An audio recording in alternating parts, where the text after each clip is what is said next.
Good morning बच्चों। आज जो अपन बात करेंगे वो थायोफिन पर बात करेंगे।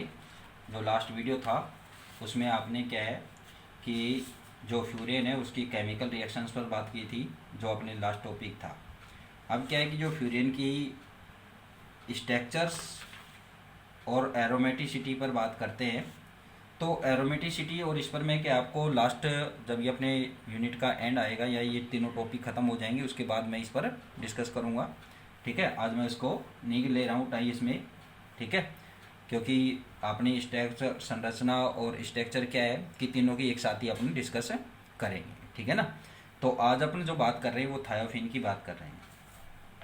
तो थायोफिन क्या है कि इसकी जो रिसर्च हुई थी, खोज हुई थी, जो डिस्कवरी हुई थी, वो क्या था कि 1882 में, ठीक है, 1882 में विक्टर मेयर जो साइंटिस्ट था उसके द्वारा क्या की गई थी, बेंजीन की इम्प्योरिटी के रूप में, अशुद्धि के रूप में की थी। ठीक है ना, कि ये क्या है कि बेंजीन की एक इम्प्योरिटी है, अशुद्धि है।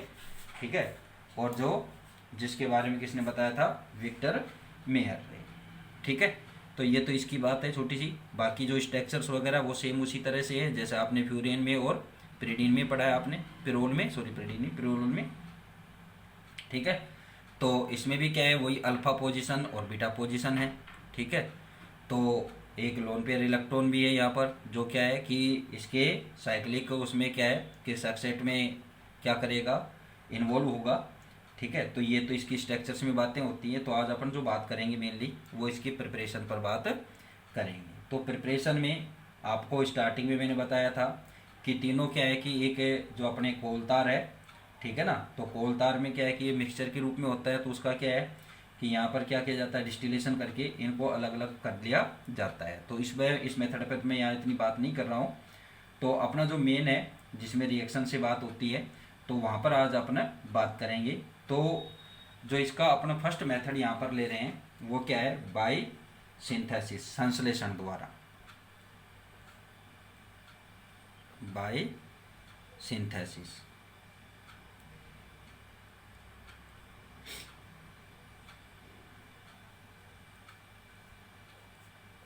ठीक है, तो इसमें क्या है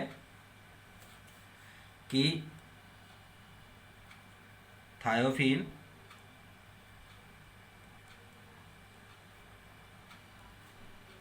का सिंथेसिस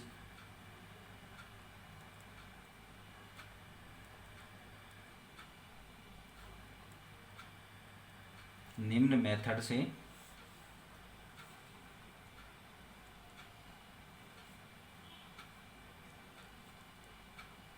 किया जाता है। ठीक है, और ये क्या है, फॉलोज फर्स्ट, इसमें क्या आता है, फ्रॉम एसिटिलीन से, फ्रॉम एसिटिलीन।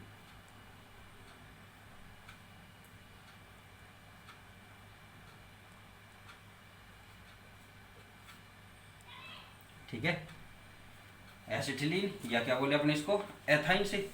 तो एसिटिलीन क्या है कि जब एसिटिलीन व हाइड्रोजन सल्फाइड का जो मिक्सचर होता है, इस मिक्सचर को क्या करते हैं कि लगभग 400 डिग्री सेंटीग्रेड टेम्परेचर पर क्या करते हैं कि एल्यूमिनियम ऑक्साइड या क्या बोले एल्यूमिना कैटलाइस्ट की उपस्थिति में, प्रेजेंस में क्या करते हैं कि इस पर से प्रवाहित करते हैं। ठीक है, पास आउट करते हैं, पास थ्रू करते हैं। तो उस कंडीशन में क्या मिलता है अपने को, थायोफिन प्राप्त होता है। क्या कराते हैं, जब एसिटिलीन तथा हाइड्रोजन सल्फाइड के मिक्सचर को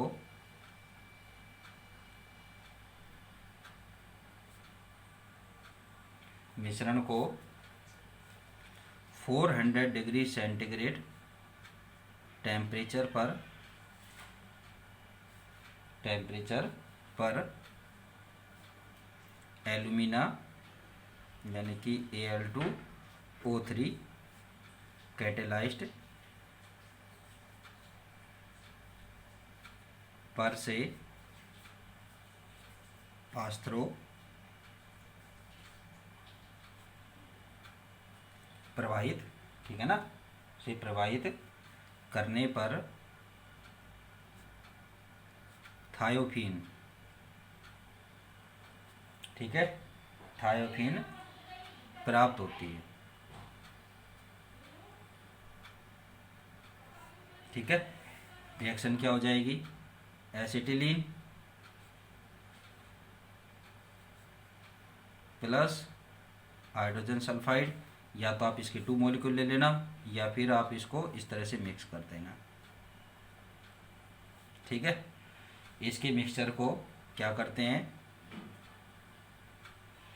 एल्यूमिना कैटलाइज्ड, यानी कि एल्यूमिना कैटलाइज्ड की प्रेजेंस पर क्या करेंगे, 400 डिग्री सेंटीग्रेड टेम्परेचर पर हीट करेंगे, तो आपको क्या प्राप्त होगी,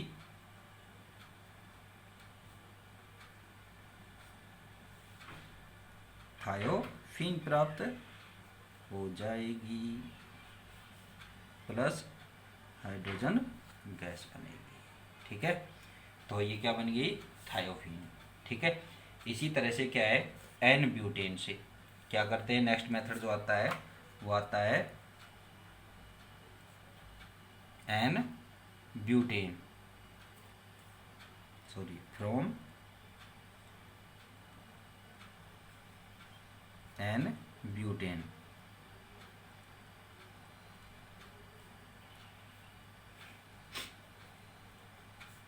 एन ब्यूटेन से आप इसको कैसे प्राप्त करेंगे, तो एन ब्यूटेन को क्या है कि, यानी कि अपने सीधा ये बोल दें कि ब्यूटेन, ठीक है, साधारण नाम क्या है इसका, जो अपने कॉमन सिस्टम के अकॉर्डिंग बात करेंगे तो ये क्या है, एन ब्यूटेन है, और आईयूपीएसी में सीधा अपने क्या बोलते हैं कि ब्यूटेन, ठीक है। तो एन ब्यूटेन को क्या करते हैं कि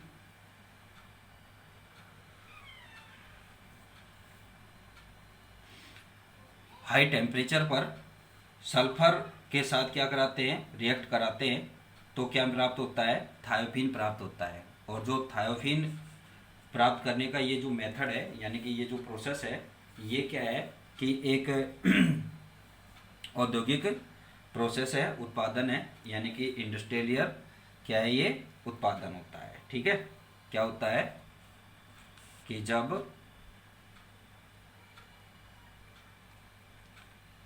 हाई टेम्परेचर पर उच्च ताप पर वेपर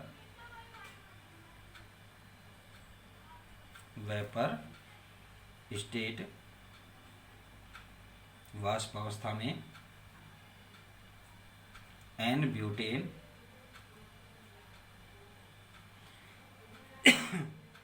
व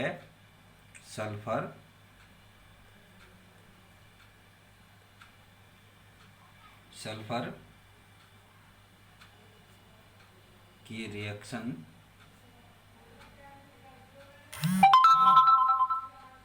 द्वारा क्या प्राप्त होता है, थायोफीन,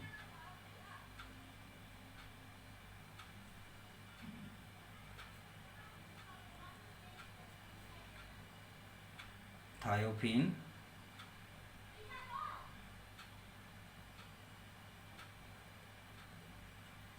यह थायोफीन प्राप्त करने की औद्योगिक विधि है, ठीक है ना, कॉमर्शियल, ठीक है, कौन सी है, कॉमर्शियल,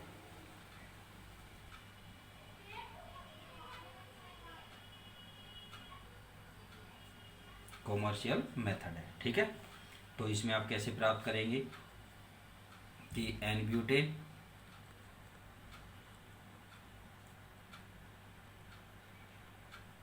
ये एन ब्यूटेन हो गया आपके पास, इसकी अभिक्रिया सल्फर के साथ कितने डिग्री टेम्परेचर पर, हाई टेम्परेचर यानी कि 600 डिग्री टेम्परेचर पर कराएंगे, तो आपको क्या मिल जाएगा यहाँ पर, thiophene plus hydrogen sulphide gas बनेगी। रिएक्शन को आप बैलेंस करेंगे तो यहाँ पर क्या आ जाएगा 4 और यहाँ पर क्या आ जाएगा 3।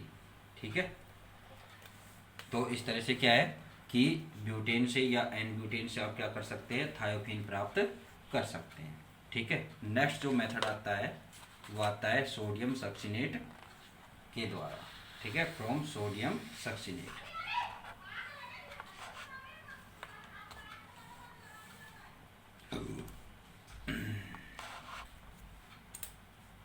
थर्ड जो मेथड आता है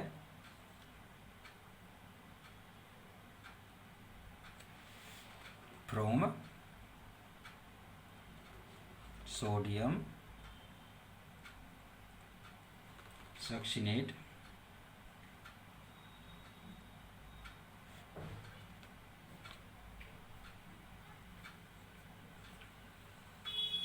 सोडियम सक्सिनेट के द्वारा।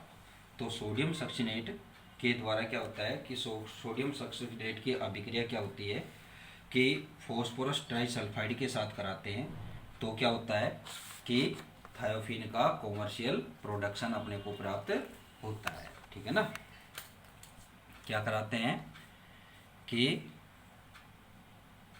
जब सोडियम सक्सिनेट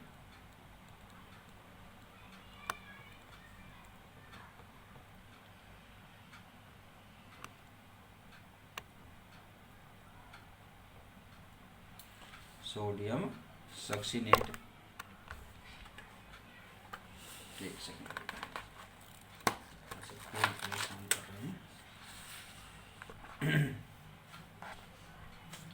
सोडियम सक्सिनेट की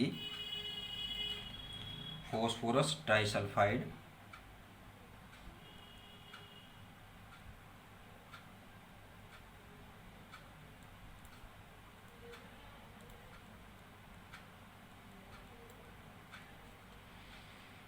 P2S3 के साथ रिएक्शन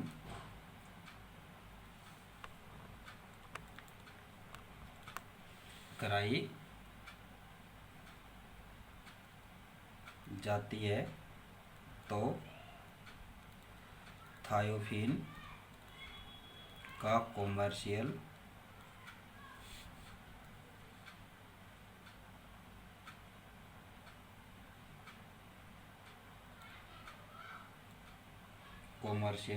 प्रोडक्शन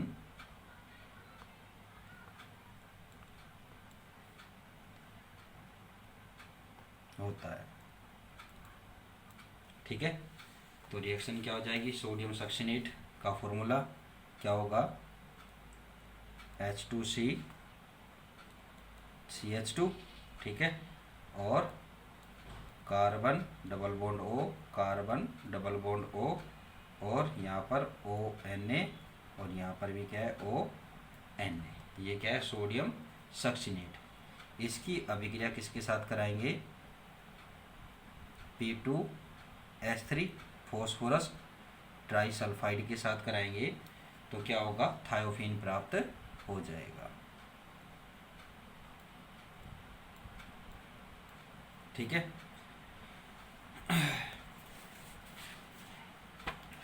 इसके अलावा ये तो हो गई क्या है, इसके प्रिपरेशन के मेथड्स हैं। ठीक है, अब इसके बाद जो बात आती है इसके फिजिकल कैरेक्टरिस्टिक्स पर, भौतिक, तो ये क्या होता है कि कलरलेस क्या होता है, लिक्विड होता है, और इसका जो बॉइलिंग पॉइंट होता है वो क्या होता है,